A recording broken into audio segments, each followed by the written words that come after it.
mes prochains invités, ben, ça sort un petit peu de l'ordinaire, puis il me semble que ça fait du bien là, de pouvoir sourire un peu. C'est Épouvant. Bonjour, Épouvant. Bonjour. Et Christiane. Bonjour. Bonjour, Christiane. Ils sont de 1090 Lillet. Robert Tardy, qui est venu déjà nous parler là, des parties de 500 là, qu'on joue à Lillet là, avec les gens d'un âge d'un certain âge. Un certain âge. Oui. Ah, comment ça va? Ça va très bien. Ah. Très bien. Vous êtes ici pour nous parler d'un concours de légumes. Christiane? Absolument, absolument. Vous allez me parler, qu'est-ce que c'est? Parce qu'on dit que c'est la 3e fois.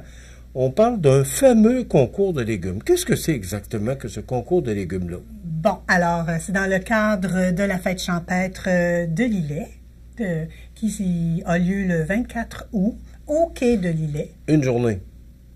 Ah oui, une journée de 9 h le matin à vers 4-5 h le soir. Il y a des spectacles, il y a des kiosques, des gens viennent présenter leurs choses. Et il y a aussi 2 spectacles de musique, un en matinée, un en après-midi. Aussi, il y a sur place, il y a des hot dogs, des maïs. En fait, c'est une fête, champêtre. Une fête champêtre où il y a beaucoup de familles, d'enfants et tout ça. Et de personnes un petit peu plus âgées. Bon. Tout le monde est là. Bon. Alors, c'est bien agréable. Bon, mais là, vous êtes ici pour me parler d'un concours, parce que là, cette année, on va parler... Ben, ça fait 3 ans qu'on fait ce concours-là, oui. Mais là, cette année, on va en compétition avec les tomates les plus grosses, on parle de poids, les tomates les plus longues, puis les drôles de légumes.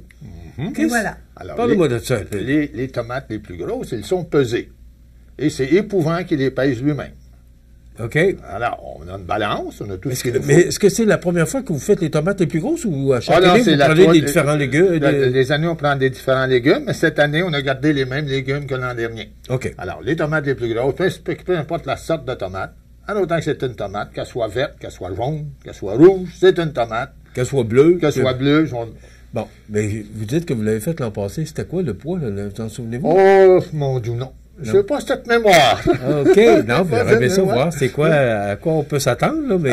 ça tourne 450. On va aller jusqu'à 500 grammes.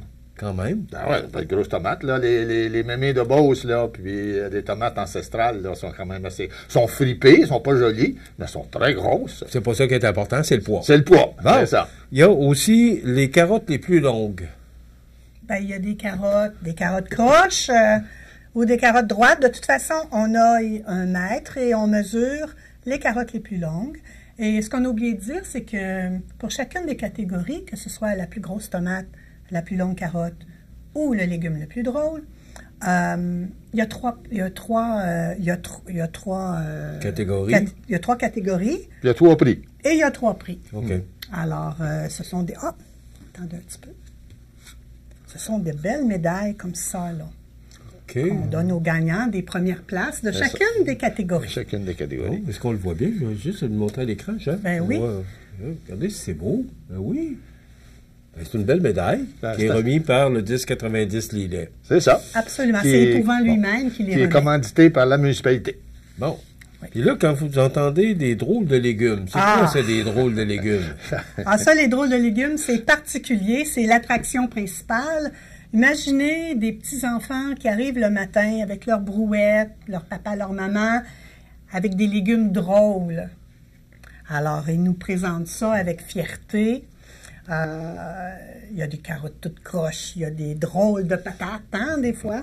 Et on a des juges. Alors, on choisit 3 juges parmi ou des gens de la municipalité ou des gens qui ont affaire avec la fête champêtre ou, en fait, 3 juges qui vont décider, eux, quel est le légume le plus drôle. Parce que les tomates et les carottes, c'est empirique, là, c'est vraiment le poids et la longueur, mais c'est tout à fait objectif de voir quel est le plus drôle des légumes. Et on doit dire qu'on a des commanditaires, de très bons commanditaires, parce qu'on offre 9 prix, en fait, 3 prix pour chacune pour des drôles de légumes? Drôles de légumes a 3 prix. Les carottes en ont 3 et les tomates en ont 3 aussi. Okay. Alors, ça va, je voudrais pas en oublier, les Arts de la Seine à Montmagny, BMR à Saint-Jean-Port-Joli, le glace, La Reine des Glaces. l'ange des glaces. L'ange des Glaces, C'est ouais, un ange. Ouais, ben moi, je vis dans le champ, là. Je vois Ben, vraiment c'est ça. manger. Oui, c'est ça, là. Vous faites l'épouvantail, vous, là. Alors, OK. l'ange des glaces a donné 4 beaux prix.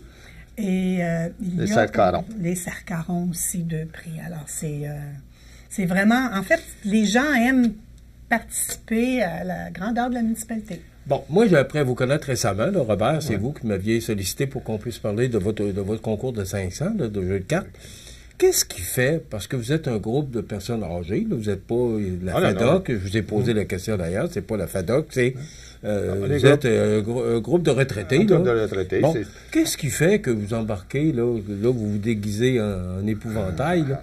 Qu'est-ce qui fait que vous embarquez dans un tel projet, là, pour... C'est que, personnellement, je pense que après avoir travaillé toute ta vie, donné ce que tu avais à donner, élevé ta famille, il te reste quelque chose à faire, puis je me dis, ben, ce que je veux faire, je veux m'amuser. Alors, faisons des choses pour s'amuser. On fait des cartes, les gens ont du plaisir. On fait de la vie active, les gens ont du plaisir. On joue à la pétanque 3 soirs semaine. Les gens viennent socialiser, ils sortent de la maison, ils viennent nous voir. Je vais aller me dire, ils lancent des boules, c'est pas grave. Ils s'amusent. C'est ça qui est le principal. Et c'est pour ça que moi, je suis là, puis je pense aussi que Christiane, puis tous le CA qui est là, ben, c'est pour ça, pour essayer de faire amuser le monde. Puis ça marche? Ça fonctionne. Oui. Ça fonctionne. Est-ce que vous avez d'autres idées originales comme celle-là? Ben, Ben en non. fait, Oh. si on peut aller... moi, j'avais le volet pédagogique parce que j'étais enseignante. Ah oui. Et au mois de juin, l'année prochaine, je me promets bien d'aller dans les classes du primaire pour parler de l'activité drôle de légumes et aussi peut-être un peu plus du jardinage en général, parce que j'adore le jardinage, et aussi les enfants doivent avoir une conscience d'autonomie alimentaire. C'est important de faire cette éducation-là pour les enfants. Et Christiane, justement, ça m'appelle à vous poser une question, c'est qu'on parle beaucoup de plus en plus d'autonomie alimentaire. Absolument. Bon, ça fait quelques années que vous êtes à la retraite. Pourquoi on parle de ça? Pourquoi on ne parle pas de ça dans le temps? Qu'aujourd'hui, on parle plus d'autonomie alimentaire? Et je pose la question à l'institutrice. À l'institutrice. Voilà, En fait, c'était durant mon enseignement, ce dont on parlait beaucoup, c'était l'entrepreneuriat. En fait, de démarrer une entreprise. On a beaucoup travaillé là-dessus. J'ai travaillé au secondaire, travaillé aux adultes. Beaucoup, c'était encourager l'autonomie et bon. Et de plus en plus, probablement avec les changements climatiques, avec les tarifs et avec tout ce qui se passe, peut-être que ce serait une bonne chose aussi de pouvoir être autonome dans nos... Avec la COVID aussi. Avec la COVID. La COVID a beaucoup changé, changé. Et je dirais aussi, les enfants, on a beau dire l'Internet, bon, mais ça les a éduqués. Les enfants sont rendus beaucoup plus loin qu'on était au même âge qu'eux. Alors, ils sont capables, eux, du haut de leurs 7 ans, de voir le monde. Hein? Alors, ils se placent dans le monde. Ils ont des gens de toutes les origines autour d'eux. Ils voient plein de choses de partout sur la planète. Voyagent beaucoup plus que nous au même âge. Alors, ça les ouvre sur des réalités. Et une des réalités, c'est d'être fier d'être chez nous, premièrement, et aussi de s'approprier nos ressources. Voilà. En quelques secondes, l'idée de faire ce concours-là? Pour le plaisir.